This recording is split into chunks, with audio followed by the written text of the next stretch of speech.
கவிதை போல வாழ்ந்து வந்தேனே, அவையாவும் முந்தன் கண்ணில் அர்த்தம் கண்டேனே.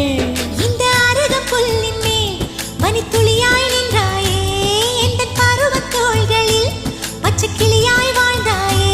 என்னை துளசி செடியாய் சுற்றி வந்தாயோ, கண்ணால் பார்த்து பார்த்து வெற்றி கண்டாயோ.